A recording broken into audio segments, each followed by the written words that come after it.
गुन्हेगारी आणि माफियागिरीमुळे चर्चेत आलेला बीड जिल्हा आता नीटच्या पेपरफुटीमुळे चर्चेत येण्याची शक्यता आहे.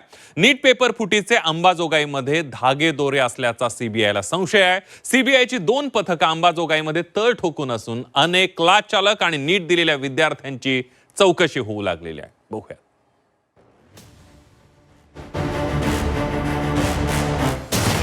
नीट पेपरफुटीचं बीड कनेक्शन.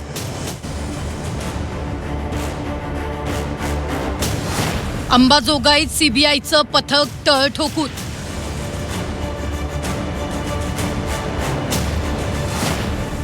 पेक्षा जास्त मार्क्सवाले विद्यार्थी रडारवर.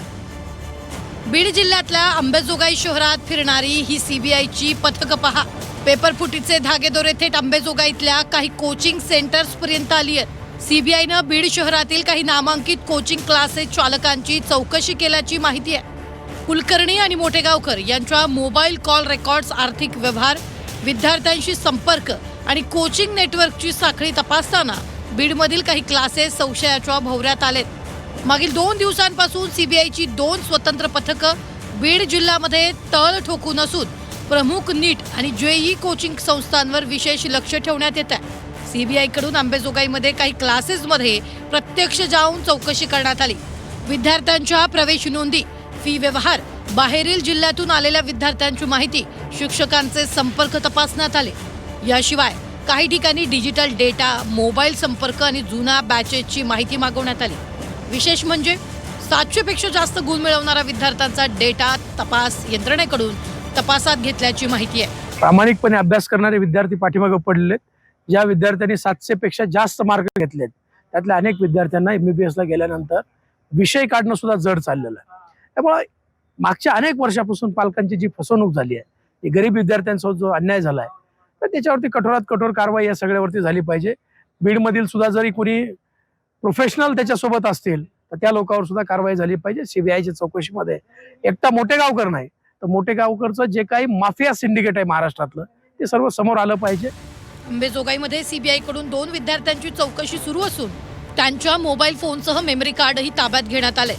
संबंधित विद्यार्थी लातूर इथं शिक्षण घेत होते, तर या विद्यार्थ्यांनी पेपर घेतल्याचा संशय तपास यंत्रणेला असून त्या अनुषंगानं सखोल चौकशी सुरू आहे. या तपासातून आणखी कोणती धक्कादायक माहिती समोर येते याकडे आता सगळ्यांचं लक्ष लागलंय. नीट पेपरफुटी तपासाचा विस्तार आता दिवसेंदिवस वाढताना पाहायला मिळते. लातूर, नांदेड, त्यानंतर आता बीड आणि अंबाजोगाई सीबीआय पथकाच्या रडारवर आहेत. 2 दिवसापासून सीबीआयचं पथक बीड जिल्ह्यात तळ ठोकून आहे, तर अंबाजोगाईमध्ये 2 विद्यार्थ्यांना ताब्यात घेऊन त्यांची कसून चौकशी करण्यात आली. एवढंच नाही तर त्यांच्याकडील काही दस्तावेज आणि मोबाईल देखील हस्तगत करण्यात आलेले आहेत.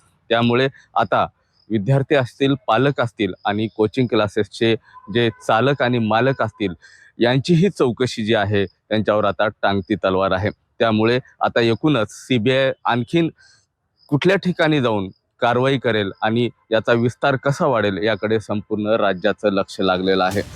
वेगवेगळ्या प्रकरणात बीड जिल्ह्याची नावं आली आहेत. बीड जिल्ह्यातले वाळू माफिया, राख माफिया यामुळे राज्यात बीड जिल्ह्याच्या प्रतिमेवर विपरीत परिणाम झालाय. आता पेपरफुटीच्या प्रकरणातही बीडचं नाव पुढे येत असल्यानं शैक्षणिक क्षेत्रात चिंता व्यक्त केली जाऊ लागली आहे. महेंद्र मुधोळकर, झी 24 तास, बीड.